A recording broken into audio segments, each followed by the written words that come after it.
কয়েকদিন আগে ধানের চারা দিছিলাম, আপনার সাথে শেয়ার করছিলাম। তো এই ধানের চারা হচ্ছে পানি জমে গেছে, এই পানিগুলো না সেচে দিলে পরে এই চারাগুলো পচে যাবে। এই জন্য তো আমি বিদেশ থেকে আসছি, প্রায় 10-12 দিন হয়ে গেছে। তো বিদেশ থেকে আসার পর থেকে হচ্ছে আমার আব্বার সাথে মাঠে কাজ টাজ করতেছি। তো এই বিষয়টা এরা বিদেশে আসলে মানুষ বোঝে না, আসলে বিদেশ সম্পর্কে তাদের কোনো ধারণাই নেই, কারণ বিদেশ তো তারা যায়নি কখনো। তো আসলাম হচ্ছে ধানের চারা দিছিলাম, এই যে এই চারা পানি সেচার জন্য আসলাম, মানে বাইরে দেবো পানি। তো এই চারাগুলো আবার হচ্ছে আমাদের জমিতে আমরা যখন বড় হবে, ওই পাশে এগুলো অনেকটা বড় হয়ে গেছে, এরকম খালি জমি, ওই পাশে ধান কেটে এই সবগুলো আবার রোপণ করব নতুন করে।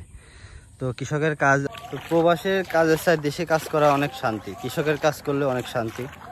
কারণ ফ্যামিলি, তারপরে আত্মীয় স্বজন, বন্ধু বান্ধব সব ছেড়ে প্রবাস জীবন কত কষ্টে, যারা প্রবাসে থাকে তারা জানে।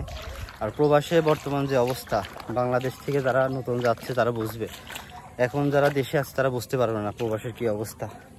তো আমি প্রবাস থেকে আসছি, আমি জানি আমি যদি আবার 4 লাখ টাকা দিয়ে প্রবাসে যাই তাহলে পরে আবার ধরা খাবো। তো এই জন্য দেশে থাকাই আমি মনে করি বেটার এখন। তো ধানের জমিতে এখন সেচ দিব, দেখেন প্রচুর পরিমাণে পানি হয়ে গেছে। এই পানিগুলো যদি থাকে, এই পানিগুলো যদি এভাবে থাকে তাহলে এই চারা হচ্ছে ধানের গোড়া থেকে পচে যাইব, নষ্ট হয়ে যাইব। তো এই জন্য এই পানিগুলো সেচা জরুরি, এই পুরাটা পানি হচ্ছে সিস্ট হবে।